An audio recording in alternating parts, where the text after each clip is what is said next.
On behalf of the good, the bad and the wicked, welcome to our group presentation.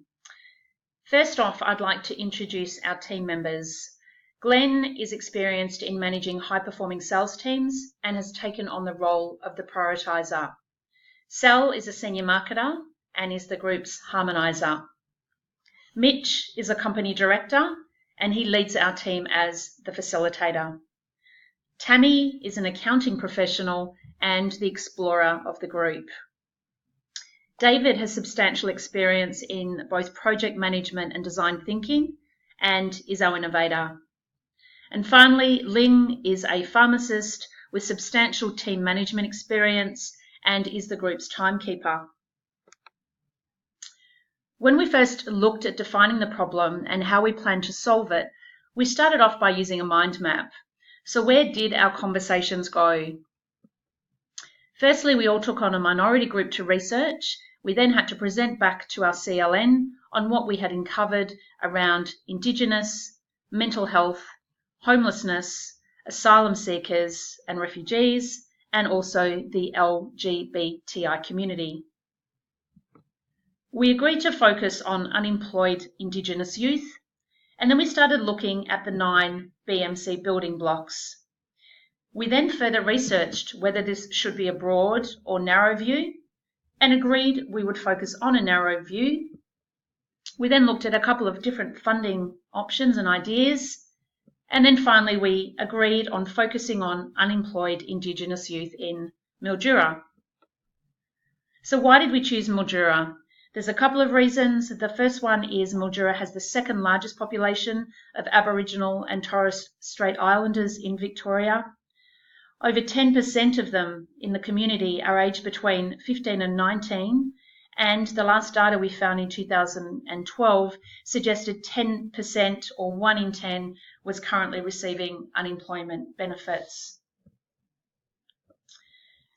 In designing our BMC, we have focused on creating competencies, skills, access and self-esteem through upholding and promoting Indigenous culture within the Mildura community, and specifically the Indigenous youth population, which is the fastest growing community segment in percentage terms, the most marginalised and at risk as far as members of the community.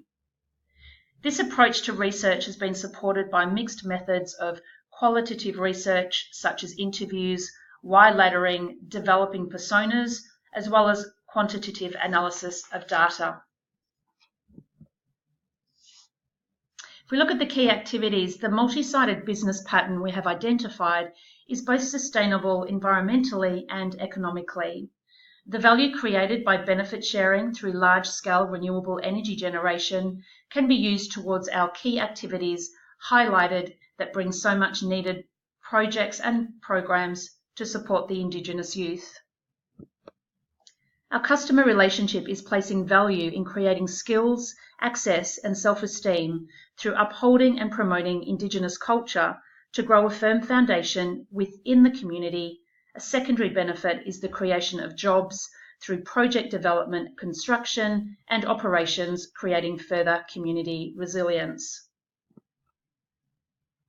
Our revenue stream is based on benefit sharing, which is sharing the financial and other benefits of a project, which ensures social and economic outcomes for the local community. Embark, the peak NGO and resource for community renewable energy in Australia, says, benefit sharing models represent a popular methodology internationally, but we are still emerging in the Australian landscape. Benefit sharing creates mutual opportunities for beneficial outcomes for both community and developers. One of our key partners is the Indigenous community and its elders, with respecting the culture and history of Mildura, known as Red Earth, to the locals, creating renewable energy, go towards the goal of leaving a lesser footprint in the land. From a resource perspective, the land and Indigenous community are integral key resources in making this project successful. Consultation with the locals and having the elders involved in the research of what land is suitable in respect of the history of the area is an important part of building trust and creating a partnership with the Indigenous community. In our cost structure, investors get a guaranteed return on investment and the benefit of supporting communities. Indigenous communities get a sustainable, perpetual income stream for the life of the project, utilising their own land resource.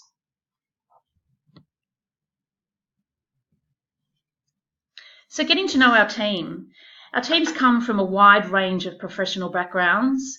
So in completing the breadth and depth model, we were able to better plan each role we supported in our CLN. And yes, this is how we stayed connected. We had weekly phone calls on Google Hangouts. We were welcome to open debate. We shared tasks in note-taking and roles. We used the chat function for urgent requests. We used email and Google Drive for ideation and document sharing. And the structure in communication helped coordinate our ideas and our action plans. So this is our design thinking story and how we went through the design thinking process. Firstly, at team meetings, we initially agreed to meet as needed, but quickly identified that we required weekly structured calls with agendas, minutes, and action plans to keep us on track. When we looked at the problem to solve, this took a lot of conversation and debate. It was made more difficult given the significance of the problem, and the group found many solutions and paths we could have taken. When we started exploring the design thinking process, we all realised that design thinking isn't linear. We moved to solution mode before going back to the problem. We all started to understand how important to design thinking was being open to new ideas. When we started the process and entered the discovery phase, this is where our CLN members took on specific topics for a deep dive. When moving from exploration to the design thinking process, our group started to align our vision and thoughts. There were some times where things felt a bit weird and we weren't quite sure if we're on the right track. Luckily, we kept notes from each weekly meeting, and we would continue to refer back to past meetings or course materials to reference and make sure that we were on track. As we started refining our work, we started to identify some shared themes. So when our CLN finalised the individual BMCs and we started building upon a group theme, we discovered many shared themes and concepts. So when we look at applying the design thinking model, the first stage is obviously to empathise. Through various means of research, we gained a deep understanding of the challenge. We then focused on the current challenge of employment for Indigenous youth in Mildura. Heading into the second phase of design, whilst we had identified the problem, we also developed an understanding that our solution needed to impact both the individual and foster an enterprising and sustainable community. As we then started to ideate, our idea's aim was to improve the community of Mildura, enhancing the access to health, transport, sustainable structures, and cultural integrity. We want to leverage the growing renewable energy industry, and provide a connection to skills required for both short and long-term workforce, and at the same time, reinvesting financial gains back to the local communities. When we head to the prototype stage, the design of this will be based on the outcomes of our business model canvas. And moving forward to the test phase, our prototype will be test ready once we have identified all the segments of the BMC. Finally, our value proposition.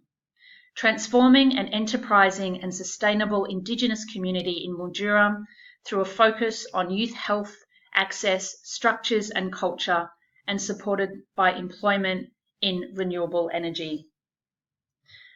We look forward to bringing to life our value proposition, utilising the tools of our 9 building blocks, together with our design thinking.